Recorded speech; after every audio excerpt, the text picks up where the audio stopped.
Hello everyone. आज का जो सेशन है एसे राइटिंग के बारे में है और इस वीडियो में हम लोग बात करेंगे कि एसे कैसे अटेम्प्ट करना है, अप्रोच क्या होना चाहिए, एसे में कैसे कैसे किन किन पार्ट्स में किन किन पैराग्राफ्स में क्या क्या लिखें, मल्टी डायमेंशनल अप्रोच क्या होती है, कोट्स वगैरह कैसे यूज़ करते हैं और कैसे हम लोग एनेक्डोट्स यानी रियल लाइफ स्टोरी या फिर कोई शॉर्ट और ब्रीफ एंगेजिंग स्टोरी बनाते हैं हम लोग किसी पॉइंट को इलस्ट्रेट करने के लिए, उनको एनेक्डोट्स कहते हैं। तो ऐसे एनेक्डोट्स वगैरह कैसे लिखें, मतलब स्टोरी मेकिंग का काम कैसे करें, क्या हम जीएस जैसा ऐसे राइटिंग कर सकते हैं क्या, जो हम जैसे जीएस में आंसर राइटिंग करते हैं क्या हम वैसे ऐसे राइटिंग कर सकते हैं क्या। इस तरह करके बच्चों के मन में बहुत सारी क्वेरीज रहती हैं। मैंने कोशिश की है कि इस वीडियो में ऐसे राइटिंग के इस सेशन में मैं आपको बता पाऊँ कि ऐसे का जो अप्रोच है वो क्या रहना चाहिए। और एक बात और, कई लोग ऐसे कहते हैं कि सर बहुत ही अच्छा ऐसे हम नहीं लिख पा रहे। तो देखिए, ऐसे राइटिंग की जब आप प्रैक्टिस करोगे वीक में, जैसे आपने 3-4 ऐसे राइटिंग से शुरू किया और फिर धीरे धीरे ग्रेजुअली आप बढ़ाते चले जाओगे, जैसे आपको रोज़ एक ऐसे लिख रहे हो या फिर हर अल्टरनेट डे या 2 डेज़ के बाद आप एक ऐसे लिख रहे हो, तो धीरे धीरे आपकी जो ऐसे राइटिंग में जो फ्लो है, ठीक है, ऐसे में जो फ्लो है वो अच्छी होती चली जाएगी। ऐसे आपका कोहेरेंट दिखेगा। जब आप एक पैराग्राफ से दूसरे पैराग्राफ में स्विच कर रहे होगे तो हाँ पता लगेगा कि आप उसमें कनेक्टिंग सेंटेंस आपने उसमें यूज किया हुआ है और आप इवैल्यूएटर का ध्यान उसमें आकर्षित कर पाओगे, क्योंकि इवैल्यूएटर एंगेज तभी हो पाएंगे जब आपके हर पैराग्राफ से दूसरे पैराग्राफ में जाने टाइम में लगेगा कि हाँ ऐसा कोई नया क्वेश्चन उनके दिमाग में पोज हो रहा है। तो इसके लिए हम ऐसे राइटिंग के लिए क्या करें, कौन कौन सा सोर्स यूज़ करें। कई लोग क्या करते हैं कि कुछ कोचिंग इंस्टीट्यूट के नोट्स वगैरह जो है वो जेनरिक नोट्स जो मिलते हैं उन्हीं को वो देख लेते हैं। मेरे ख्याल में वो एक सब स्टैंडर्ड वर्क है, आप उसको बेसिक कॉन्सेप्ट के लिए या फिर एक अप्रोच के लिए थोड़ा बहुत यूज़ कर सकते हैं। पर ऐसे राइटिंग अगर आपको अच्छी करनी है तो आप उसके लिए न्यूज़पेपर और योजना, कुरुक्षेत्र, इकोनॉमिक सर्वे और उसके अलावा जीएस जो है, जीएस मेरा मानना है कि प्री रिक्विजिट है। अगर आपका जीएस बहुत अच्छा है, कोर नॉलेज आपकी अच्छी है, तो उसके साथ अगर आप कोट्स का यूज़ करते हैं, आपकी लैंग्वेज पे अच्छी कमांड है, एनेक्डोट्स बना सकते हैं, स्टोरी मेकिंग का काम करते हैं, मल्टी डायमेंशनल अप्रोच रखते हैं, न्यूट्रल अप्रोच रखते हैं और प्रॉस एंड कॉन्स चीज़ों का जो प्रॉस एंड कॉन्स है वो आप पक्ष को हर तरीके से सामने रखते हैं, तो डेफिनेटली आपके एसे में आपको अच्छा मार्क्स मिलेगा। दूसरी बात ये कि बच्चे जो है रफ स्ट्रक्चर बनाते नहीं, ब्रेनस्टॉर्मिंग जिसको हम लोग कहते हैं। मैं मानता हूँ कि अगर आप ब्रेनस्टॉर्मिंग ठीक से करते हैं, और ब्रेनस्टॉर्मिंग में आप ब्रेनस्टॉर्मिंग कहते किसको, कुछ लोग कहते हैं कि ब्रेनस्टॉर्मिंग करो। ब्रेनस्टॉर्मिंग क्या करना है, ब्रेनस्टॉर्मिंग बेसिकली आपको जो रफ शीट मिलती है लास्ट में अपने ऐसे राइटिंग के टाइम में, जो आंसर शीट आपको मिली है, रफ शीट में आप क्या करिए, जैसे मान लीजिए अगर यूपीएससी का आंसर राइटिंग है तो यूपीएससी में क्या करते हैं, कितने क्वेश्चंस पूछते हैं, 1200 वर्ड्स, 1000 से लेकर 1000 से लेकर 1200 वर्ड्स में ऐसे लिखने को कहते हैं। और दो सेक्शन होते हैं, सेक्शन ए एंड बी। उसमें 4 क्वेश्चंस रहते हैं, 4 क्वेश्चंस रहते हैं। और इन्हीं 4 टॉपिक्स में से आपको क्या करना है, मतलब सेक्शन ए में भी 4 टॉपिक्स हैं, बी में भी, उनसे एक एक टॉपिक आपको पिक करना है और टोटल 2 ऐसे यहाँ पे लिखने हैं। तो यूपीएससी में इसका वेटेज आपका 125 मार्क्स का एक ऐसे हो जाता है, तो 250 मार्क्स का ऐसे का पेपर है। यूपीपीसीएस में भी आप आएंगे तो यूपीपीसीएस में भी क्या करते हैं, सेक्शन ए, बी एंड सी करके डिवाइड किया हुआ है और 3 सेक्शन में, तीनों में 3-3 ऐसे हैं और हर एक सेक्शन से आपको एक एक ऐसे पिक करना है टॉपिक और टोटल 3 ऐसे लिखना है। 50 मार्क्स का एक ऐसे होंगे और टोटल 150 मार्क्स का ऐसे का पेपर रहता है। टोटल 150 मार्क्स का ऐसे का पेपर होगा। अब देखिए, यहाँ पर जो वर्ड लिमिट होती है यूपीपीसीएस में, वो 700 वर्ड्स में आपको एक ऐसे लिखना होता है, ठीक है। फिलोसॉफिकल ऐसे हम लोग देखते हैं, यूपीएससी में फिलोसॉफिकल ऐसे पूछते हैं और यूपीपीसीएस में तो अभी नहीं देखा मैंने फिलोसॉफिकल ऐसे ये नहीं पूछ रहे। बट अगर बीपीएससी में अगर कोई देखेगा तो बीपीएससी में सेक्शन 1, 2 एंड 3 यानी यहाँ भी 3 सेक्शन हैं और इसमें 700 से लेकर 800 वर्ड्स की लिमिट होती है ऐसे राइटिंग की। और यहाँ पे भी बच्चों को आपके जो ऐसे के टॉपिक रहते हैं, ठीक है, उनमें एक एक ऐसे हर सेक्शन से चूज करना है और उन ऐसे में आपको ये ध्यान रखना है इसमें मार्क्स कितने मिलेंगे आपको, 100 मार्क्स एक ऐसे में। तो 300 मार्क्स का पेपर है ऐसे का, तो यहाँ काफ़ी हाई यील्डिंग आपका ऐसे जो है वो पेपर हो सकता है। तो आप इस पे थोड़ा ज़्यादा ध्यान दीजिए, ठीक है। अभी से अगर आप प्रैक्टिस करेंगे जीएस के मेंस आंसर राइटिंग की प्रैक्टिस के साथ साथ ऐसे की भी अगर प्रैक्टिस कर लिया आपने ठीक ढंग से, तो आपको ऐसे में 65 to 70% और कभी कभी 75-80% तक आपको मार्क्स आ सकते हैं। तो कोशिश करिए कि अभी से अच्छी प्रैक्टिस करिए ऐसे राइटिंग की, ठीक है। अब देखिए ये कैसे डेवलप होगा, तो अगर आप ओकेजनल बुक रीडिंग करते हैं, कुछ नॉवेल्स वगैरह पढ़ते हैं, तो वहाँ से आपको कुछ शायद कुछ मूवीज़ वगैरह से भी कुछ बच्चे महाभारत से, रामायण से, कुछ ऐसी बुद्ध की या फिर भगवान बुद्ध की या फिर भगवान महावीर की कुछ ऐसी कुछ रियल लाइफ स्टोरी जैसी उनको मिल जाती हैं चीज़ें, तो उनको भी वो उठा के स्टोरी मेकिंग के रूप में यूज़ कर लेते हैं। कहीं कहीं हम नॉवेल्स से भी किसी तरह की स्टोरी मेकिंग कर सकते हैं। योजना, कुरुक्षेत्र, इकोनॉमिक सर्वे वगैरह आपको काफ़ी एनरिच करेगा, ऐसे को एनरिच करने में मदद करता है। और साथ ही साथ जो न्यूज़पेपर्स हैं उनमें आपको अच्छी रियल लाइफ स्टोरी मिल जाती हैं, एनेक्डोट्स वगैरह, ठीक है, मिल जाते हैं, कोट्स वगैरह आपको मिल जाते हैं। अगर आप ऑनलाइन भी अगर इंटरनेट पे सर्फिंग के दौरान पढ़ रहे हैं, तो आप कोट्स को कोशिश करिए कॉपी पेस्ट करके नोट मेकिंग की तरह इस तरह से लिख लीजिए कि हाँ इन कोट्स को मैं फाइनली यूज़ करूँगा अपने या करूँगी अपने ऐसे राइटिंग के टाइम में। तो थीम बेस्ड कोट्स कुछ इकट्ठा कर लीजिए आप, 40, 50, 60 जो भी है वो कोट्स आप इकट्ठा कर लिए और उसी में से 15-20 जो है वो आप या 25 आप फ्रिक्वेंटली यूज करेंगे। उसी तरीके से लोग कहते हैं सर ब्रेनस्टॉर्मिंग कैसे करें। देखिए ब्रेनस्टॉर्मिंग का जो काम है ना वो एक बार में नहीं होगा, ठीक है, लेकिन रफ स्केच जब आप बनाना शुरू करेंगे ना, ठीक है, तो ब्रेनस्टॉर्मिंग से आप पूरा का पूरा स्ट्रक्चर ऐसे का, ठीक है, तैयार कर लेंगे एक ही जगह। कैसे, जो रफ शीट आपको मिलती है ना उसमें क्या करिए, ठीक है, रफ शीट में जैसे 3 ऐसे लिखना है ना अगर हमको, ठीक है, तो हम क्या करेंगे कि एक पार्ट में, ठीक है, रफ शीट में इस पार्ट में हमने क्या लिख दिया, शुरू में सबसे शुरू में क्या लिख दिया, कोट लिख दिया कि कहाँ कहाँ क्या क्या कोट्स यूज़ करूँगा मैं इसमें, 2-3 कोट्स हो गए। उसके अलावा हेडिंग्स क्या होंगी, ठीक है, सब हेडिंग्स क्या होंगी, ठीक है, फैक्ट्स वगैरह किस किस तरह का यूज़ करेंगे हम, कौन कौन से मल्टी डायमेंशंस का यूज़ करेंगे। लोग कहते हैं ना मल्टी डायमेंशनल ऐसे होना चाहिए, तो कौन कौन से डायमेंशंस का हम लोग यहाँ पर यूज़ करेंगे। डेटा वगैरह अगर कहीं कुछ लाने की ज़रूरत है तो वो डेटा फैक्ट वगैरह आ जाएगा इसमें। और उसके साथ साथ, ठीक है, हम शुरू में अगर आपके दिमाग में एनेक्डोट्स चल रहा है, अगर आप चाहते हैं कि कोई स्टोरी मेकिंग का काम करें, तो आप कोट्स से ठीक बाद या पहले एनेक्डोट्स के बारे में सोच लिए कि एनेक्डोट्स हमारा क्या हो, ठीक। इंट्रोडक्शन आप एनेक्डोट से करोगे या फिर कैसे इंट्रोडक्शन करोगे। देखिए अप्रोच जो है यहाँ पर ऐसे राइटिंग का अलग अलग होता है। कुछ लोग स्टोरी मेकिंग करके ऐसे लिखते हैं और कुछ लोग जो है जीएस बेस्ड जैसा, डेफिनेशन बेस्ड जैसा ऐसा अप्रोच रखते हैं इंट्रोडक्शन का। तो देखिए अप्रोच अलग अलग हो सकती है, किसी के अप्रोच को कॉपी पेस्ट करने की ज़रूरत नहीं है, लेकिन कोशिश करना है कि जो भी आप इंट्रोडक्शन लिखें वो थोड़ा कैची होना चाहिए।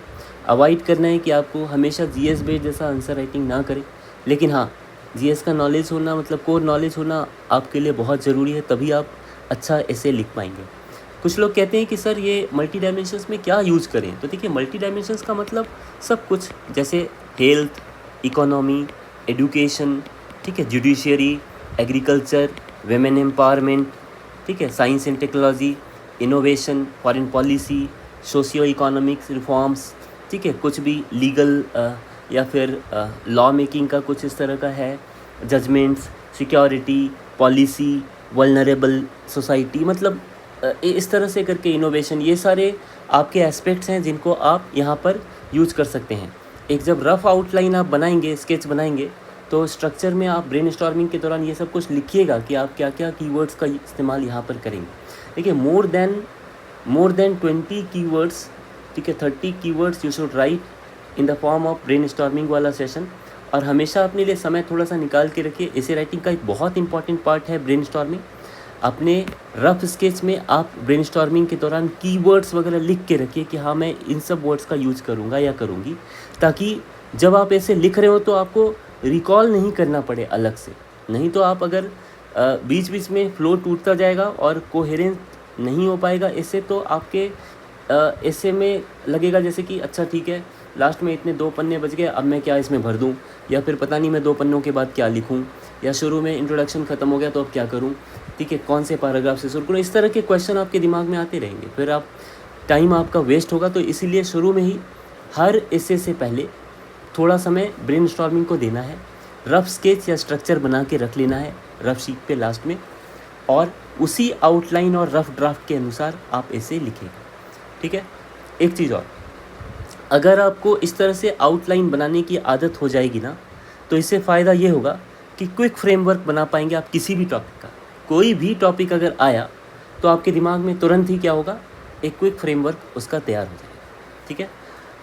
एक चीज़ और मैं कहूँगा कि कोई भी या तो टेस्ट सीरीज ज्वाइन कर लीजिए, या फिर अगर आपके पास एसए का पेपर है PYQ का निकालिए, और PYQ के अलावा कोशिश करिए कि बाकी भी और कुछ जो टॉपिक्स वगैरह अभी चर्चा में हैं या फिर कुछ जनरल थीम वाले टॉपिक्स हैं उनको आप करिए प्रैक्टिस, और एक गिवन टाइम लिमिट में कोशिश करिए पूरा का पूरा एसे लिखें।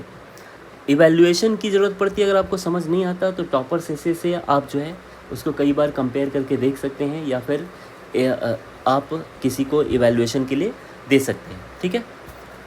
अब एसे राइटिंग में सबसे जो इम्पॉर्टेंट पार्ट है वो इंट्रोडक्शन है, और मैं ये मानता हूँ कि शुरुआत में अगर आप कुछ अच्छा लिखते हैं, वेल क्राफ्टेड आपका इंट्रोडक्शन होता है, तो जो अर्जेंसी और क्यूरियोसिटी है इवैल्यूएटर के माइंड में वो क्रिएट हो जाती है, और इससे इंटरेस्ट उनका जनरेट होता है रीडर का, ठीक है, उनके एसे में। और इस तरह से क्वेश्चन के एकदम रेलिवेंट अगर आपका है इंट्रोडक्शन, ठीक है, और कंसाइज है आपका इंट्रोडक्शन, बहुत बड़ा नहीं है, ठीक है, तो हमें इंटरेस्ट जो है वो डेवलप कराने में मदद मिलती है। अब ये कैसे पता करें कि इंट्रोडक्शन कितना लंबा होना चाहिए और जीएस की तरह होना चाहिए क्या, तो अगर मैं रफ एक परसेंटेज आपको बताऊं तो इंट्रोडक्शन जो है वो जनरली 10% के आसपास इंट्रोडक्शन आप उसमें लिखो, मतलब इंट्रो में 10% वर्ड लिमिट, जितनी भी वर्ड लिमिट दी हुई हैं, ठीक है, वर्ड लिमिट जितनी भी दी हुई हैं उनका 10% आप इंट्रोडक्शन में यूज करो। उसके अलावा मेन बॉडी में आप लगभग 65% के आसपास आप वर्ड लिमिट यहाँ पर इस्तेमाल करो, ठीक है। ये कोई परसेंटेज मैंने कोई खुद ही से ऐसे ईजाद किया या बना लिया ऐसा कुछ नहीं, या फिर कोई स्टैंडर्ड फार्मूला है ऐसा भी नहीं है। थोड़ा बहुत हम 40-50 शब्द ऊपर नीचे जा सकते हैं, ठीक है। एक मैं आपको जस्ट परसेंटेज के फॉर्म में कैलकुलेट करके इसलिए बता रहा हूँ ताकि आपके दिमाग में एक रफ स्केच बन जाए कि मैं कितना लंबा इंट्रोडक्शन या मेन बॉडी लिखूँगा या लिखूँगी, कंक्लूजन में मैं कितना वेटेज दूंगा या दूंगी, ठीक है, और कितने वर्ड लिमिट में कंक्लूजन हो जाना चाहिए, ठीक है। अब देखिए मेन बॉडी के साथ साथ, ठीक है, आपको फिर कंक्लूजन का पता होना चाहिए। तो कंक्लूजन में हमने क्या किया है, ठीक है, जहाँ पर हम एसे का स्नैपशॉट लिखने जा रहे हैं तो 25% वर्ड लिमिट जो है यहाँ पर हमें रखनी चाहिए।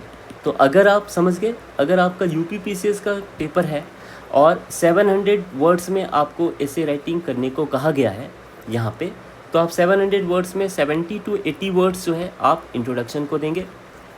मेन बॉडी जो है उसमें आप करीब 450 वर्ड्स के आसपास आप मेन बॉडी को देंगे, ठीक है, और बाकी जो कंक्लूजन है आपका, ठीक है, उसमें आप करीब 250 वर्ड्स जो है आप कंक्लूजन में, 175 वर्ड्स आप करीब कंक्लूजन में देंगे। तो इस तरीके से आपकी वर्ड लिमिट यहाँ पर रहेगी, ठीक है। और UPPCS के अलावा अगर UPSC का है पेपर या BPSC का पेपर है तो आप उसी अनुसार वर्ड लिमिट को देख सकते हैं, मतलब 10%, 65%, 25% ये निकाल लीजिएगा आप टोटल वर्ड लिमिट का, तो इसमें आ जाएगा। अगर UPSC में 1200 वर्ड्स का रहता है तो वहाँ पर हम करीब 100 से लेकर के 120 वर्ड्स में इंट्रो लिख लेंगे, ठीक है। उसके अलावा, ठीक है, अगर हमसे मेन बॉडी का पूछा है तो मेन बॉडी में हम लोग क्या करेंगे, मेन बॉडी में किसी ने कहा कि भाई कितने शब्द में लिखें हम मेन बॉडी, फिर तो 65% में लिखेंगे, तो करीब 650 वर्ड से लेकर 700 वर्ड्स तक आप यूज़ करना मेन बॉडी लिखने के लिए। और उसके अलावा फिर जो कंक्लूजन वाला पार्ट है, कंक्लूजन के पार्ट के लिए आप क्या करना, करीब 25%, इसका मतलब 250 से 300 वर्ड्स तक आप यहाँ पर इसमें लिखोगे, कंक्लूजन में लिखोगे। अब देखो कंक्लूजन में एक पार्ट और होती है रेटोरिक की, और रेटोरिक हमेशा क्या होता है, रेटोरिक चीज़ जो है वो जान ला देता है, ठीक है, और वो चीज़ ही आप किसी को जो इवैल्यूएटर है आप उसको बताते हैं, अफर्मेटिव सा सेंटेंस, आप पॉजिटिव नोट पे कुछ, ठीक है, आपके मतलब जो स्ट्रेंथ बनाता है कंक्लूजन में, कुछ स्ट्रॉन्ग जैसा बिल्कुल आपका जो भी ओपिनियन मेकिंग का काम है वो रेटोरिक ही करता है। और रेटोरिक कहते हैं कि कम से कम 20% ऑफ कंक्लूजन होना चाहिए, मतलब इतना होना चाहिए। से मान लो आप 250 शब्द में है, 250 वर्ड्स में है कंक्लूजन, तो 50 वर्ड्स जो है इसमें से रेटोरिक का होना चाहिए। उसी तरीके से 175 वर्ड्स अगर यूपीपीसीएस में आ रहा है तो यहाँ पर आप 35 वर्ड्स आप किस में यूज़ करोगे, रेटोरिक के लिए यूज़ करोगे कंक्लूजन में, ठीक है। उसी तरीके से बीपीएससी की बात करूँ तो चूँकि यहाँ पर 700 to 800 वर्ड्स की लिमिट होती है, तो इंट्रोडक्शन में आप कितना 10% का जो आप फॉर्मूला अगर लगाओगे तो 70 to 80 वर्ड्स आप इंट्रोडक्शन के लिए यूज़ करोगे। मेन बॉडी में आप करीब 65%, इसका मतलब 450 से लेकर 500 वर्ड्स तक आप यहाँ पर यूज़ करना। और उसके बाद जो कंक्लूजन है, कंक्लूजन में आप करीब बीपीएससी का अगर पेपर है तो आप यहाँ पर 25%, इसका मतलब 175 से लेकर 200 वर्ड्स आप लिखेंगे क्या, कंक्लूजन, और इसी का 20%, इसका मतलब 35 से 40 वर्ड्स आप रेटोरिक लिखेंगे, ठीक है। अब देखिए ये तो हो गया, कुछ वर्ड लिमिट की बात मैंने करी, ठीक।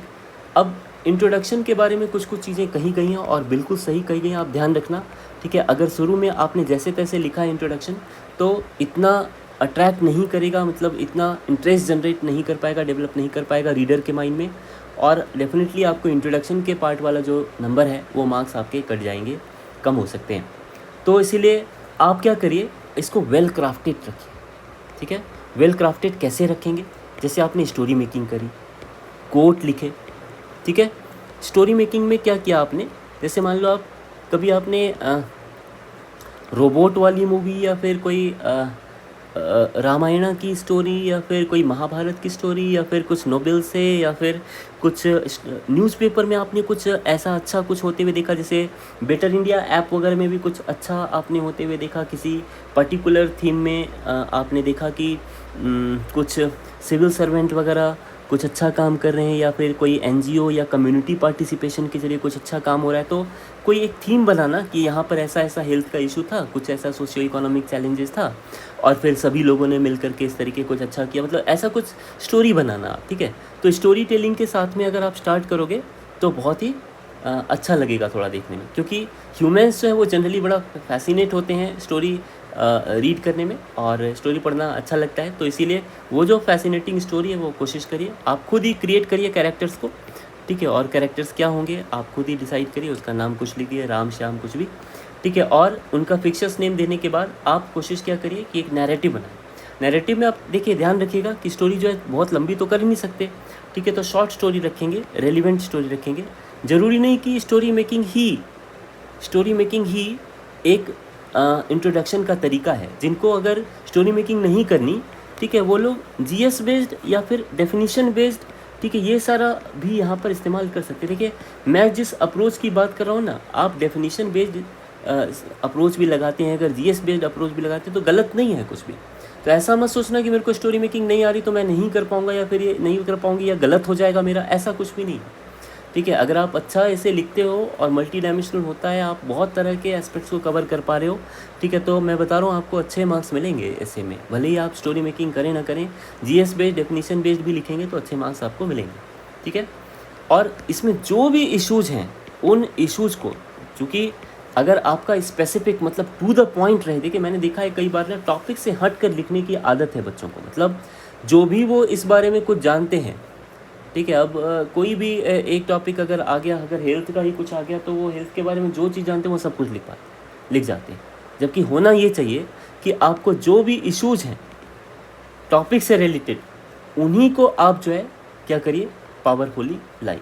तो ब्रिंग आउट इश्यूज़ पावरफुली, ये मैं इसीलिए लिख रहा हूँ कि बहुत ही टू द पॉइंट और स्पेसिफिक होने की ज़रूरत है आपको, और आप जानबूझकर इसे को टॉपिक से हटकर मत बनाइए, ताकि ऑफ टॉपिक या ऑफ ट्रैक टॉपिक वाला वो ऐसे ना बन जाए, मतलब ऐसा ना लगे कि जो टॉपिक है वो तो बिल्कुल ऑफ ट्रैक चल रहा है, ठीक है। उसके साथ साथ कुछ ऐसे टॉपिक्स ऐसे आए, मान लिए problems of health care in India, तो आपने क्या किया कि एक खुद से एक कैरेक्टर बना लिया, रूरल कैरेक्टर, और वो प्राइमरी हेल्थ केयर सेंटर के द्वारा वो नेग्लेक्टेड थी, ठीक है, मिसगाइडेड थी प्राइवेट क्लिनिक्स के द्वारा, और लोकल मेडिकल स्टोर वाले भी और डिब्बा छाप या झोला छाप डॉक्टर्स भी जो उनको मिसगाइड कर रहे थे, और फिर उसके बाद उनके हेल्थ की क्या कंडीशन हुई, और इस तरह से फिर आप धीरे धीरे फिर आप कहानी में कुछ कुछ इश्यूज़ को लेकर के आएंगे, तब ताकि पता चले कि हाँ problems of health care in India क्या है। या मतलब कि कुछ भी इस तरह का क्वेश्चन आता है तो आप उसको कैसे एंगेज करते हो लोगों को, ठीक है, वो आपके इंट्रोडक्शन में आपको दिखाना है, ठीक। अब मेन बॉडी में जो मल्टी डायमेंशंस का पार्ट मैंने कहा था कि जो मल्टी डायमेंशनल होगा, मल्टी डायमेंशनल कैसे होगा, देखिए चाहे आप हेल्थ लिख रहे हैं, इकोनॉमी वाला कंसर्न लिख रहे हैं, एजुकेशन लिख रहे हैं, जुडिशरी लिख रहे हैं, या एग्रीकल्चर लिख रहे हैं, ह्यूमन एम्पावरमेंट लिख रहे हैं, या फिर देखिए दो चीज़ों का तो बिल्कुल ध्यान रखना आप, ठीक है। एक तो ह्यूमन डेवलपमेंट इंडिकेटर, ठीक है, उसके जितने भी सब पैरामीटर्स हैं उनमें जो भी चीज़ें हैं उनका ध्यान रखना, और दूसरा MDPI जो मल्टी डायमेंशनल पॉवर्टी इंडेक्स है, उनके जो सब पैरामीटर्स हैं उनका ध्यान रखना आप, और उसके अलावा जो टॉपिक से रिलेटेड जो भी सब पैरामीटर्स हो सकते हैं या फिर एस्पेक्ट्स हो सकते हैं उनका ध्यान रखना आप, ठीक है। उसके अलावा foreign policy, security, economic reforms, ठीक है, सोशल चैलेंजेस, ठीक है, जो पॉलिटिकल या फिर लीगल जैसा हमारा जो बेसिक GS वाला वो रहता है कॉन्सेप्ट, वो भी यहाँ यूज़ कर सकते हो आप, ठीक है। हर तरीके का इस तरह से E-गवर्नेंस, M-गवर्नेंस, ठीक है, इंटरनेट लिटरेसी, ठीक है, ये सारी चीज़ें, डिजिटल गैप वगैरह, ये सारी चीज़ें आज के ज़माने में बहुत रिलेवेंट है, आपके आंसर में ये सारी चीज़ें कहीं दिखनी चाहिए। एग्रीकल्चर वगैरह, ठीक है, साइंस एंड टेक्नोलॉजी का एप्लीकेशंस वगैरह, ठीक है, सोशल चीज़ें जो है वो कैसे बाकी इमोशनल या फिर एथिकल चीज़ों से कनेक्टेड हैं और कैसे ख़त्म की जा सकती हैं, जो अनएथिकल चीज़ें हैं, अनएथिकल प्रैक्टिसेस हैं, ये सारी चीज़ें आपके एस्से में अलग अलग पार्ट से आ सकती हैं और दिख सकती हैं, ठीक है। अब देखिए जो कंक्लूजन है, जब आप मेन बॉडी लिखेंगे, ठीक है, मेन बॉडी में एक मैं आपको अच्छे से बताऊंगा, ठीक है, पैराग्राफ वगैरह कैसे बनाएं क्या है, ठीक है। कंक्लूजन बेसिकली क्या है, कंक्लूजन क्या होता है, स्नैपशॉट ऑफ एसे होता है, ठीक है। तो शुरू कैसे करते हैं, जैसे कंक्लूजन जब आप लिख रहे हो ना, लास्ट वाला पैराग्राफ जिसको निष्कर्ष कहते हो आप, तो ऐसे लिखते हो, टू सम अप, ठीक है, ऐसे शुरू करने के लिए, ठीक है। ऑल थिंग्स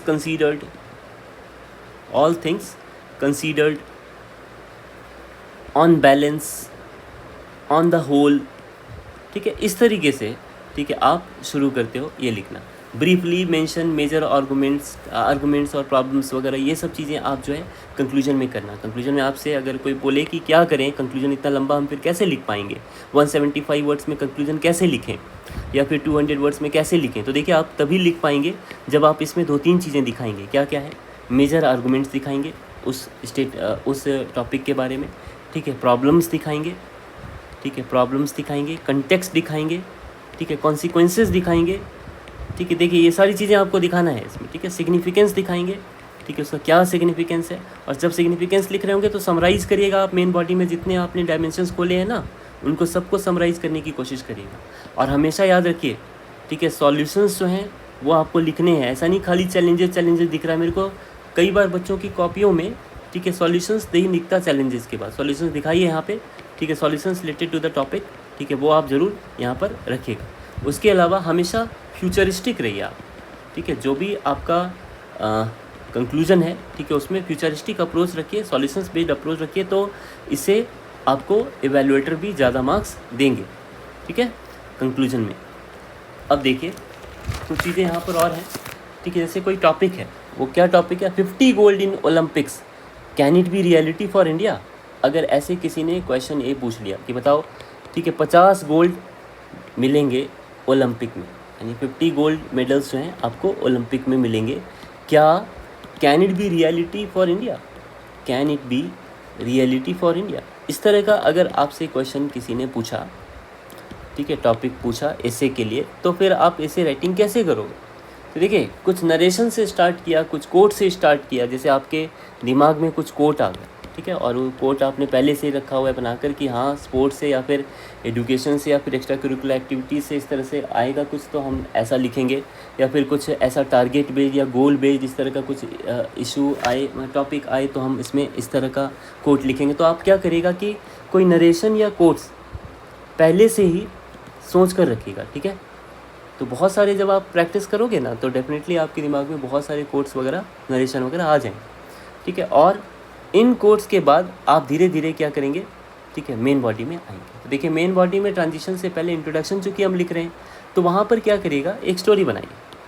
स्टोरी में क्या करिए, कुछ ऐसी सिनेरियो बनाइए, ठीक है, चाहे वो गांव की हो, चाहे शहर की हो, या छोटे स्कूल की हो, ठीक है। उसमें कुछ अलग सा नहीं, बल्कि आपको रियल लाइफ स्टोरी, ठीक है, ज़्यादा कोशिश करनी बनाने की, क्योंकि आप वहाँ पर जो प्रॉब्लम्स है ना वो दिखा पाएंगे। देखिए इंट्रो के बहुत सारे टाइप्स हो सकते हैं। कुछ लोग कहते हैं कि इंट्रोडक्शन सर केवल स्टोरी मेकिंग से नहीं हो पा रही, कैसे करें। तो देखिए बहुत तरीके हैं। स्टोरी मेकिंग कर लीजिए आप, ठीक है, तो भी इंट्रो लिख सकते हैं। नरेशन यानी फिर कोई कोट वगैरह लिख के और आप ही उसी कोट्स के बारे में फिर क्या कर रहे हैं, कुछ एक्सप्लेन करें। नरेशन या फिर कोई कोट्स वगैरह आपने लिखा और उसी को एक्सप्लेन करें, ठीक है, उसी के बारे में लिखना शुरू करें। या फिर आपने कुछ प्रॉब्लम से शुरू किया कि ये प्रॉब्लम्स हैं सोसाइटी में या फिर कहीं भी, और इसके बारे में ये करेंट रिपोर्ट कहती है, ठीक है, और इस चीज़ को हमको ऐसे हाईलाइट करने की ज़रूरत है, और इस तरीके से आपने लिखना शुरू किया। या फिर कहीं आपने क्वेश्चंस भी पोज कर लिए खुद ही, ठीक, और फिर क्वेश्चंस के बाद फिर, ठीक है, इज़ इट नेसेसरी, और ठीक है, आर दीज एसेंशियल फॉर ये, इस तरह के आपके कुछ क्वेश्चंस आपने रेज किए कि क्या ये ज़रूरी है, ठीक है, या फिर ठीक है क्या मतलब इस तरीके का कुछ क्वेश्चन अगर आपने रेज किया है कि जैसे हमने खुद ही लिख दिया कि can capitalism bring inclusive growth. अगर मान लीजिए कैपिटलिज्म वर्सेस इंक्लूसिव ग्रोथ करके कोई टॉपिक है और हमने उसमें क्वेश्चन खुद ही पूछ लिया कि can capitalism bring inclusive growth, क्या इससे इंक्लूसिव ग्रोथ आ जाएगी कैपिटलिज्म से। तो इस तरीके का हम कुछ ऐसा लिखेंगे, और फिर उसके बाद धीरे धीरे हमने क्या किया, ठीक है, पहले तो हमने क्वेश्चन ही पूछ लिए और उसके बाद में धीरे धीरे कोई कोट वगैरह हमने लिखना शुरू कर दिया, ठीक है, कि इंडस्ट्रियल रिवॉल्यूशन के टाइम में, ठीक है, चार्ल्स डिकेंस ने कहा था कि it was the best of times, it was the worst of times, it was the season of light, it was the season of darkness, मतलब करके कुछ कोट्स वगैरह आपने शुरू कर दिया लिखने, ठीक। उसके अलावा कुछ लोग क्या करते हैं, ठीक है, फॉर और अगेंस्ट में जैसे डिबेट में रहते हैं ना, ठीक है, वैसे ही, ठीक है, कुछ लोग कोई कैपिटलिज्म के साथ रह गया, ठीक है, कोई कैपिटलिज्म के अगेंस्ट हो गया, इस तरीके का, ठीक है। और आपको हमेशा ध्यान रखना है, ठीक है, कि आप एग्जामिनर को कैसे इंटरेस्ट उसमें डेवलप कर पाएंगे। तो जब भी लिखोगे ना तो आप केवल जीएस जैसा आंसर मत लिखना, उसके साथ कुछ क्वेश्चन पोज करना, कोट लिखना, कोट को सब्सटेंशिएट करना, नरेशन लिखना, ठीक है। ऐसे करोगे अगर, चाहे चैलेंजेस लिखोगे, प्रॉब्लम्स लिखोगे, उसका थोड़ा थोड़ा सॉल्यूशन लिखोगे, फिर आगे बढ़ाते जाओगे, ये कैसे करें करके अलग अलग पैराग्राफ में अलग अलग डायमेंशंस खोलते जाओगे, ठीक है। तो आंसर जो है वो इससे जो है वो काफ़ी इंटरेस्ट डेवलप करेगा रीडर के माइंड में, ठीक है। उसके अलावा कंटेक्स्ट हमेशा याद रखना, जो ऐसे टॉपिक का जो कंटेक्स्ट है उसको ज़रूर आप प्रोवाइड करना, जो भी कंटेक्स्ट है होना चाहिए वो रखना, ठीक है। और उस कंटेक्स्ट में आप याद रखना कहीं जैसे रिसेंट लेजिस्लेशन आपने बात कर ली, अभी कुछ अगर नया लॉ वगैरह कुछ बना है, ठीक है, उसके बारे में बात कर ली, कहीं गवर्नमेंट स्कीम की बात कर ली आपने, या फिर कोई ऐसा कोई बहुत बड़ा इवेंट जैसे G20 हुआ, ठीक है, उसमें क्या मतलब इस तरीके का कुछ, ठीक है। IR से कुछ आपने शुरू कर लिया, इंटरनेशनल रिलेशन से, या करंट अफेयर्स का टॉपिक ले लिया, ठीक है, इस तरीके से आप कर सकते हो। देखो कुछ लोग डेफिनेशन बेस्ड भी लिखते हैं, ठीक है, डेफिनेशन बेस्ड भी लिखना कहीं गलत नहीं है, ठीक है। आप जैसे चाहो वैसे इंट्रोडक्शन लिख सकते हो। मैंने इंट्रोडक्शन के जस्ट आपको टाइप्स बताई, ठीक है, जिनके दिमाग में जैसा आ रहा है, ठीक है, वैसे वो इंट्रोडक्शन में लिख सकते हैं, ठीक है। उसके अलावा आप ऐसे जैसे आपने प्रॉब्लम्स के साथ में या UN रिपोर्ट के साथ में या फिर क्लाइमेट चेंज के बारे में कुछ लिखना शुरू कर दिया, अगर मान लीजिए क्वेश्चन आया, ठीक है, कि बताइए क्लाइमेट चेंज रेसिलिएंट इंडिया के लिए कौन कौन से अल्टरनेटिव टेक्नोलॉजीज़ हैं, मतलब alternative technologies for climate change resilient India, ऐसा करके कोई टॉपिक आए तो कैसे लिखें। तो हमने जैसे शुरू किया कि UN की रिपोर्ट के साथ शुरू किया, कुछ प्रॉब्लम्स और चैलेंजेस लिखने लगे, वहीं पे हमने क्लाइमेट इमरजेंसी की बात कर दी, फिर हमने कहा to tackle this alternative technologies and innovation are required, फिर उसी में इस तरीके से करके हम एक एक डायमेंशन खोलने लग गए। फिर हम उसका सोसाइटी में इम्पैक्ट, ठीक है, कैपिटल इकोनॉमी में इम्पैक्ट, ठीक है, इन्वायरमेंटल डैमेज, ठीक है, फिर मल्टी डायमेंशनल पुअर या फिर वल्नरेबल पॉपुलेशन या फिर NGO या फिर कम्युनिटी पार्टिसिपेशन, पब्लिक पार्टिसिपेशन, ये सारी चीज़ें हम उसमें जोड़ने लग गए, ठीक है। साइंस एंड टेक्नोलॉजी का एप्लीकेशन, ठीक है, ये सारी चीज़ें हम ऐड करने लग रहे हैं उसमें, ठीक। इंट्रोडक्शन के बाद ध्यान रखना है आपको, ठीक है, अगर आप अपने इंट्रोडक्शन में बहुत ही फ्लूइड हो, ठीक है, मतलब ऐसा लग रहा है कि अच्छा फ्लो मिल रहा है, तो नेक्स्ट पैराग्राफ पे जब आप स्विच करोगे तो दिक्कत नहीं है। बट जिनके इंट्रोडक्शन बहुत ही अच्छे फ्लूइड नहीं हो पाते हैं, ठीक है, तो वो थीसिस स्टेटमेंट का यूज़ कर सकते हैं। थीसिस स्टेटमेंट किसको कहते हैं? देखिए, इंट्रोडक्शन के बाद बहुत सारे लोग एक सिंगल सेंटेंस लिखते हैं और वहाँ पे वो अपना स्टैंड जो भी उनका रहता है, ठीक है, गिवन टॉपिक पे वो प्रेजेंट करते हैं। तो थीसिस स्टेटमेंट बेसिकली इसलिए देते हैं ताकि वो अपने स्टैंड को प्रेजेंट कर सकें। मेन बॉडी में जब भी हम मेन बॉडी लिखेंगे तो मेन बॉडी जो है ना थोड़ा एविडेंस बेस्ड होनी चाहिए, ठीक, एग्जाम्पल बेस्ड होनी चाहिए। यहाँ पर आप जो एग्जाम्पल है, ठीक है, ज़रूरी नहीं, देखिए जैसे आपने एथिक्स में यूज़ किया है ना कई जगह रियल लाइफ एग्जाम्पल्स, ठीक है, और रीजनिंग वगैरह, वैसे ही यहाँ पर आप मेन बॉडी में यूज कर सकते हैं। थोड़ा फ़ायदा आपको एथिक्स पढ़ने का यहाँ मिलेगा, बल्कि ऐसे और एथिक्स में प्रिपरेशन में, ठीक है, आपको बहुत जगह ओवरलैपिंग सा प्रिपरेशन आपको लगेगा देखने में, ठीक है, बहुत जगह। आप अपने क्लेम को, जहाँ कहीं भी आप अपना स्टैंड लिख रहे हो ना, वहाँ पे अपने क्लेम को सपोर्ट करने के लिए एविडेंस या फिर रीजनिंग ज़रूर लगाना, ठीक है। साथ साथ अपने जो फोकस है वो कभी लूज मत करना, किससे? फ्लो से, स्ट्रक्चर से। फ्लो कहने का मतलब जो आपका जो पैराग्राफ है वो पैराग्राफ लगे कि हाँ सिस्टमेटिकली लाइन एक के बाद एक स्टेज में बढ़ा चला जा रहा है। उसी तरह एक पैराग्राफ से दूसरे पैराग्राफ में आप स्विच कर रहे हो, ठीक है, तो जो कोहेरेंस है वो बनी हुई है और सब हेडिंग्स जो हैं जहाँ पे होने चाहिए वहाँ पे आप लिख रहे हो, इन सब चीज़ों का ध्यान रखें। Flow, structure, coherence between paragraphs, है ना, सब हेडिंग्स, इन सब चीज़ों का ध्यान रखना। उसी तरह से मेन बॉडी में, ठीक है, आप कभी एक्सप्लेन करोगे, इंटरप्रीट करोगे, उसके साथ साथ कभी आर्ग्यू करोगे और पूरे के पूरे टॉपिक को डिस्क्राइब भी करोगे। तो जब डिस्क्राइब करोगे आप, तब आप एग्जाम्पल्स के साथ में डिस्क्राइब करना, ठीक है। और हमेशा याद रहे, एकदम नीट ऑर्डर होना चाहिए। शुरू में अगर आपने डिफ़ाइन किया है, पहले आपने अगर मान लीजिए कोट लिखा, ठीक है, स्टोरी मेकिंग करी, या फिर डेफिनेशन लिखा, ठीक, डेफिनेशन के बाद आपने क्या किया? एक्सप्लेन किया, और एक्सप्लेन के साथ आपने क्या किया? एग्जाम्पल दिया, और फिर इंटरप्रीट भी करना शुरू किया आपने, फिर आर्ग्यू करना शुरू किया, फॉर एंड अगेंस्ट में कुछ लिखा, फिर डिस्क्राइब किया टॉपिक को, और फाइनली आप क्या कर रहे हैं? कंक्लूड कर रहे हैं, ठीक है। तो मेथड्स आपके पास कई तरह के हो सकते हैं। मेन बॉडी में लोग कहते हैं कि सर कैसे शुरू करूं, तो देखिए ऐसे कई बार लिखते हैं ना लोग, ठीक है, टेम्परल जैसा, या फिर वो बताते हैं कि पास्ट में ऐसा था, ठीक है, अब प्रेजेंट में ऐसा है, फ्यूचर प्रॉस्पेक्ट इसका ऐसा है, तो उसको हम कहते हैं टेम्परल। तो ऐसा भी आप लिख सकते हो। कई बार लोग क्या करते हैं, जो डिफरेंट वॉक्स ऑफ लाइफ के बारे में लिखते हैं, जैसे कि किसी इंडिविजुअल के बारे में, फैमिली के बारे में, वर्क प्लेस के बारे में, ऑर्गेनाइजेशन के बारे में, ठीक है, ये लिखना शुरू कर देते हैं। किस में? मेन बॉडी में। सोसाइटी के बारे में, नेशन के बारे में, वर्ल्ड के बारे में, ये सब लिखते हैं, ठीक। उसके अलावा, ठीक है, जो इश्यूज हैं वो इश्यूज आपको हमेशा लिखने, क्योंकि आपको ना पावरफुली ब्रिंग आउट करना है इश्यूज़ को। जो भी टॉपिक दिया रहेगा उनसे जो भी रिलेटेड इश्यूज होंगे, उन इश्यूज़ को ज़रूर अच्छे से लिखना। इश्यूज़ लिखोगे जब आप, तो वहाँ पे रीजंस देना, एनालिसिस देना प्रॉपर, ठीक, चैलेंजेस लिखना, और उन चैलेंजेस के लिए आपके क्या सॉल्यूशंस या क्या सजेशंस हैं वो ज़रूर लिखना, ठीक है, उसको अधूरा मत छोड़ना, ठीक है। चैलेंजेस के बाद सॉल्यूशंस लिखना।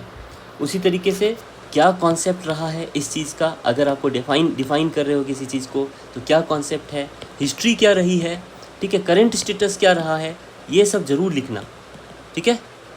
करंट स्टेटस क्या रहा है ये सब लिखना ज़रूर। उसी तरीके से आप मेंशन करोगे, ठीक है, जैसे इस चीज़ का क्या बेनिफिट्स है या क्या प्रॉस एंड कॉन्स है, इस तरह से लिखना आप, क्या प्रॉब्लम्स है, क्या सॉल्यूशंस हैं, ये सब। फॉर एंड अगेंस्ट आप डिबेट कर सकते हो। जैसे आपने लिख दिया खुद ही question, should be abolish penalty, क्या पेनल्टी हमें ख़त्म कर देना चाहिए? Science and religion, are they compatible? Can capitalism bring inclusive growth? MNCs, ठीक है, क्या है, हेल्पफुल हैं या फिर कर्स हैं? इस तरह से करके कुछ अगर डिबेट आप दोगे तो इससे भी इंटरेस्ट जो है फॉर एंड अगेंस्ट में इंटरेस्ट आएगा रीडर का, इवैल्यूएटर का आपके एसे में, ठीक है, इसका ध्यान रखना। उसी तरह कुछ लोग सेक्टोरल लिखते हैं। अब देखिए मैंने सेक्टोरल इसीलिए कहा क्योंकि जीएस में हमें जो है ना आंसर इस तरह से लिखने की आदत है, हम सेक्टोरल लिखते हैं। कैसे?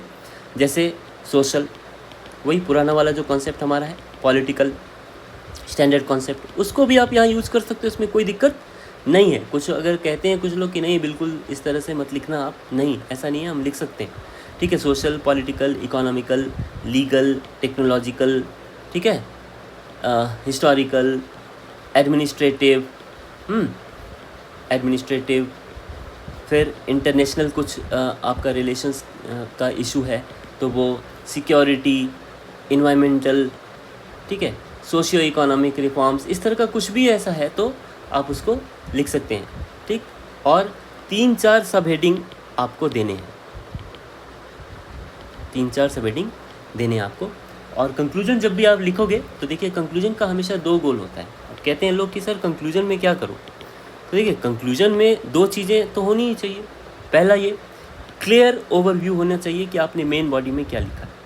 तो जो मेन बॉडी में जो लिखते हैं ना आप उसको समराइज़ करना सीखिए, ठीक है। 2-3-4 वर्ड उस हर पैराग्राफ के 1-1 2-2 वर्ड आए जा रहे हैं तो ठीक अच्छे ढंग से पता लगता है कि हाँ कीवर्ड्स जो इस्तेमाल कर रहे हो आप मेन बॉडी में उन्हीं का इस्तेमाल कंक्लूजन में समराइज़ करने के लिए हुआ है ताकि आप पूरे मेन बॉडी की क्लियर ओवरव्यू दे पाओ। तो ये ज़रूर करना।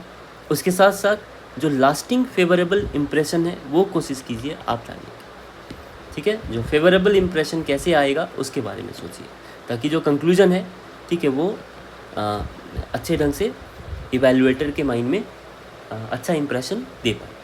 उसी तरीके से हमें ये लगना चाहिए कि कंक्लूड कर रहा हूँ, मतलब कर रही हूँ, कंक्लूड कर रहा हूँ या कर रही हूँ, कहने मतलब ये हुआ कि जो sense of closure to the text है, sense of closure to the text है, ठीक है, वो हमें दिखना चाहिए, ठीक। यानी मैं अब क्लोज करने जा रहा हूँ इसको, ठीक है, ऐसा दिखना चाहिए हमें, ठीक है। अगर टॉपिक रिलेटेड है आपका किसी प्रॉब्लम के बारे में तो आप प्लीज़, ठीक है, उस टॉपिक में सजेशंस भी लिखना। प्रॉब्लम के बारे में अगर आप लिख के आ रहे हो तो आप सजेशंस भी लिखना, ऐसे लिखना, on the whole, to sum up, then briefly mention the problem, significance, consequences, solutions, etc, ठीक है, ये सब ध्यान रखना। उसी तरह से हमेशा फ्यूचरिस्टिक टोन देना। आप कभी भी कंक्लूजन कहीं भी लिख रहे हो, चाहे जीएस में लिख रहे हो, ठीक है, या फिर आप एसे में लिख रहे हो कंक्लूजन, तो हमेशा कैसा टोन रखना, फ्यूचरिस्टिक टोन। और उसमें आप हमेशा इम्फेसिस किस पे देंगे, सॉल्यूशन पे। इम्फेसिस किस पे देंगे, सॉल्यूशन पे, ठीक है। कोशिश करना है आपको इसी तरीके से लिखना, ठीक है। उसी तरह जो कंक्लूजन वाला जो पैराग्राफ है उसमें मैंने आपको बताया ही, ठीक है, जब कभी भी आप समराइज़ कर रहे हैं तो अच्छा एक बात और, लोग कहते हैं कि सर पैराग्राफ जो मेन बॉडी का आप बताते हो लिखने के लिए उसमें हर पैराग्राफ में कैसे शुरू करो, तो कैसे किसी पहले पैराग्राफ में मान लो मैंने लिखा फर्स्टली, दूसरे में लिखा सेकेंड, ठीक है, तीसरे में लिखा थर्ड, फोर्थ, ऐसे करके मैं हर पैराग्राफ में लिख रहा हूँ। ऐसा भी कर सकता हूँ, चाहे तो मैं ऐसा कर सकता हूँ कि उससे ठीक पहले, जैसे मान लो आप, मैं सेकंड पैराग्राफ में कुछ लिखने वाला हूँ तो मैं ध्यान रखूँगा कि फर्स्ट पैराग्राफ में जहाँ मैंने ख़त्म किया था उसकी कुछ बात से या फिर उसके कुछ कीवर्ड से शुरू करूँ ताकि सेकंड पैराग्राफ जो है ना फर्स्ट पैराग्राफ से कनेक्टेड जैसा लगे, मतलब आपस में कोहेरेंस दिखे, ठीक है। फिर रेटोरिक पैराग्राफ क्या होती है, कुछ लोग कहते हैं कि सर कंक्लूजन में ये रेटोरिक क्या वर्ड यूज़ करते हैं आप कंक्लूजन में, कहते हो आपकी रेटोरिक होना चाहिए। रेटोरिक क्या है, ठीक है, रेटोरिक का मतलब ये है कि आप परसुएसिव राइटिंग कर रहे हैं, मतलब चाहे आप कहीं आप देखते हो ना लास्ट में कुछ लोग क्या करते हैं, पोएम की कुछ लाइन या कोट की कुछ लाइन उठा लेते हैं, ठीक है, बड़ा सा कोट या फिर ऐसे 6 या 8 लाइन की पोएम या फिर 4 लाइन की पोएम ऐसे उठा ली और फिर उसको लिखना शुरू करते हैं। वो क्यों है मालूम, वो परसुएट करने के लिए है, किसको, अपनी राइटिंग, ठीक है।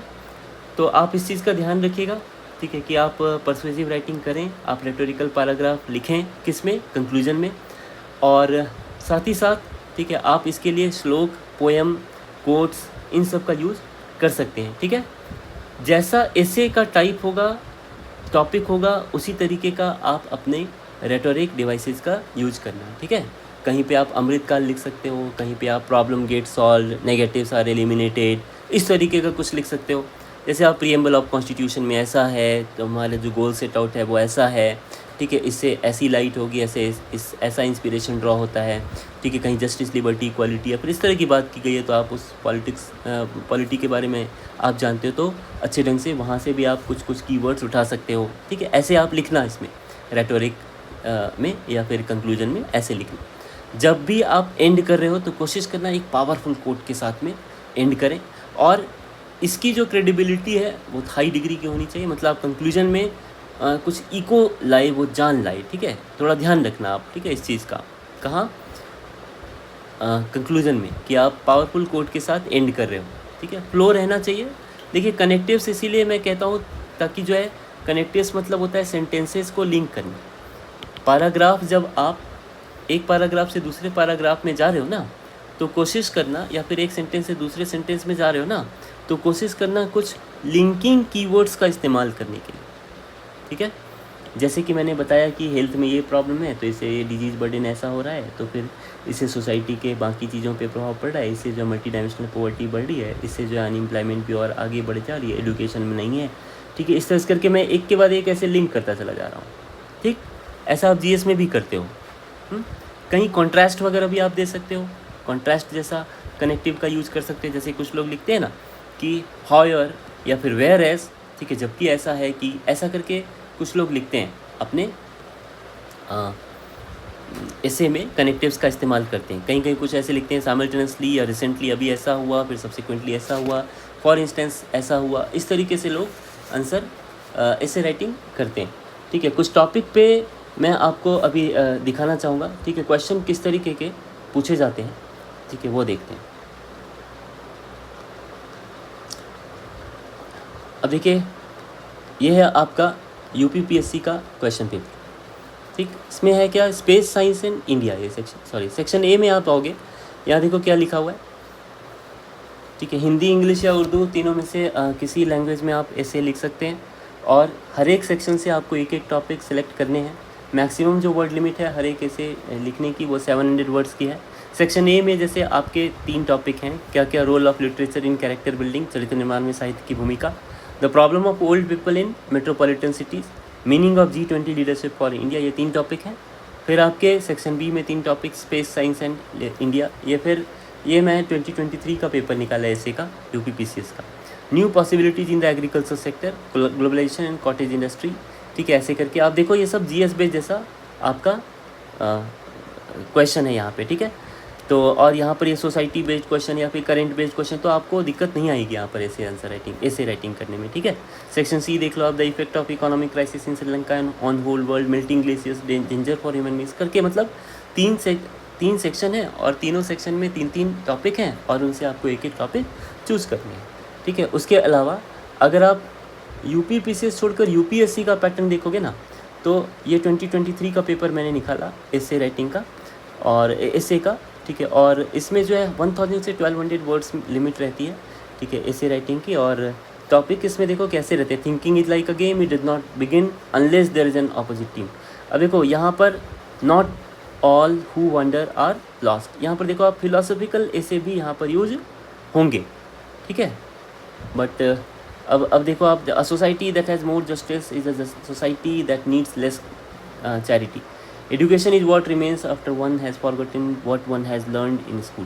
देखो इस तरीके के टॉपिक कुछ रहते हैं, ठीक है। आप फिलोसफिकल ऐसे भी देखोगे और बाकी जो नॉर्मल वाले जो नॉर्मेटिव ऐसे टाइप हैं, ठीक है, वो भी आप यहाँ पर देखोगे। 1000 से 1200 वर्ड्स तक में, ठीक है, लिखना होता है एक ऐसे, और 2 ऐसे आपको टोटल लिखना होता है। सेक्शन ए और सेक्शन बी से एक एक ऐसे आपको चूज़ करना है। दोनों सेक्शन में 4 टॉपिक दिए रहते हैं। बीपीएससी में क्या होता है, जो बिहार पब्लिक सर्विस कमीशन के पेपर में जो सेक्शन 1 है, ठीक है, उसमें 4 टॉपिक दिए रहते हैं। सेक्शन 2 में फिर आपके 4 टॉपिक और सेक्शन 3 में भी 4 टॉपिक। पर सेक्शन ए और बी जो है वो तो जीएस बेस्ड है, ठीक है, पर जो सेक्शन 3 है, ठीक है, सेक्शन 3 जो है वो जीएस बेस्ड नहीं रहता, बल्कि वो फिलोसफिकल ऐसे रहता है, ठीक है। कुछ मुहावरा या फिर कुछ जो वहाँ की लैंग्वेज में कुछ ऐसे मुहावरे हैं, ठीक है, वो आपके दिए रहते हैं, और वहाँ से आपको एक टॉपिक चूज करना होता है। तो हर सेक्शन से एक एक टॉपिक सेलेक्ट करना है आपको और ऐसे राइटिंग करनी है, ठीक है। 100 मार्क्स के यहाँ पर एक ऐसे होते हैं बीपीएससी में, ठीक है। अब मैं आपको कुछ गुड कॉपीज़ दिखाना चाहता हूँ। देखिए टॉपर्स कॉपीज़ अगर आप देखेंगे तो उसका बहुत फ़ायदा मिलेगा आपको ऐसे राइटिंग करने में। एक क्वेश्चन है जैसे ये ईशिता किशोर मैडम का वो कॉपी है, ऐसे कॉपी विज़न आईएएस में जो उन्होंने टेस्ट दिया था उसकी कॉपी है, आपको इंटरनेट पे अवेलेबल है, ठीक है, वहाँ से मैं इसको शो कर रहा हूँ। जैसे information is the currency of democracy, ऐसा टॉपिक है। तो इसको कैसे लिखा, तो देखिए उन्होंने पहले एक कोट लिखा, कोट जो है J.S. मिल का है ऑन डेमोक्रेसी, वो उन्होंने लिखा। उसके बाद फिर उसी कोट से धीरे धीरे उन्होंने कनेक्ट करने की कोशिश की। मिल के बारे में देखो लिखा ना इसमें, as one of the first champions of democracy, ठीक है, Mill has highlighted the paramount importance of energy every piece of information. तो इस तरीके से आप देखेंगे कि जो ऊपर जो कोट का इस्तेमाल हुआ है ना, जो उन्होंने लिखा है, उसी कोट के बारे में फर्स्ट पैराग्राफ लिखा। फिर लिखा this is best understood from the story of a common Indian man, और फिर देखो इसको कैसे कनेक्ट किया, यानी अब इंडिया के रेलिवेंस में इसको कैसे लेकर आ रहे हैं इसे को, वो आप देखिए। फिर अलग अलग आपने क्या किए, पैराग्राफ चेंज किए, ठीक है, और कहीं आपने हेडिंग्स देनी है तो देखो कैसे हेडिंग्स दी हैं, सब हेडिंग्स दिया है, इस तरीके से करते हैं। जहाँ अंडरलाइन भी किया है, जैसे कुछ कीवर्ड्स हैं तो उनको अंडरलाइन भी किया है, कुछ जैसे नाम है कुछ जैसे गार्गी, ठीक है, और बुद्धिस्ट सभा ऐसा कुछ है तो उसको अंडरलाइन किया हुआ है, ठीक है। तो आप इसको टॉपर्स कॉपीज़ को देखा करिए, ठीक है। अब देखिए यहाँ सामने डेमोक्रेसी वर्सन्स एंड इंटरप्रिटेशंस, ठीक करके अलग अलग हेडिंग्स बनाई गई हैं। इन्फॉर्मेशन द फ्लिप साइड, ठीक है, ऐसे करके आप लिखेंगे, मतलब इससे पता लगता है कि आप, अच्छा एक चीज़ और, ये देखिए besides health it has also created challenges. अब देखो हेल्थ से ऊपर इसकी बात इन्फॉर्मेशन के बारे में, हेल्थ के कंसर्न के बारे में लिखी। उसके बाद फिर आप देखोगे नीचे आओगे तो अलग पैरामीटर लिखा होगा, जैसे data is the new oil, ठीक है। अब देखो आप इसमें कॉरपोरेट्स के बारे में, AI, बिग डेटा एनालिटिक्स, ठीक है, इन सब के बारे में लिख रहे हैं कि राइट टू प्रिवेसी के बारे में लिखा आगे, ठीक है। फिर हमारे जो इंडिपेंडेंस का टाइम है उस टाइम के में चले गए, उसके बारे में लिखा, एक दो लाइन वहाँ से निकाली, ठीक है। क्वेश्चन जो है ऐसे, where the mind is without gear, where the mind is without fear and head is held high, ठीक है, ऐसा कुछ लिखा। फिर देखो आप अगला सेक्शन है, a self that goes on changing is a self that goes on living, ठीक है। इस तरीके के भी टॉपिक रहते हैं जो फिलासॉफिकल बेस्ड रहते हैं। जनरली UP PCS में ऐसा नहीं पूछा जाता, ठीक है, बट BPSC में ऐसा पूछा जाता है। वहाँ पे आप स्टोरी मेकिंग का काम ज़रूर करिएगा और कोशिश करिएगा, ठीक है। कोई भी जो आप कैरेक्टर चूज़ किया है, चाहे आपने रियल लाइफ से चूज़ किया है या फिर हिस्ट्री से, जैसे हमारे यहाँ जो बड़े कल्ट वाले पर्सनैलिटी हैं, ठीक है, उनको आपने कोट किया है, उनके कोट्स को यहाँ मेंशन किया है, तो उनके अलग अलग आइडियाज़ और डायमेंशंस को भी ओपन अप कर सकते हैं, यहाँ दिखा सकते हैं, ठीक है। तो आज के सेशन में बस इतना ही। ये सेशन थोड़ा लंबा हो गया, पर आगे आप अगर और कुछ चाहेंगे एग्जाम्पल के साथ में तो आप बता सकते हैं, ठीक है। मैं कमेंट्स में आप बता दीजिएगा, ठीक है, मैं आगे उसको कोशिश करूँगा मैं एड्रेस करूँ, ठीक है। और किसी भी तरह का कुछ सजेशन है, सुझाव है तो ज़रूर बताइएगा। थैंक यू, जय हिंद।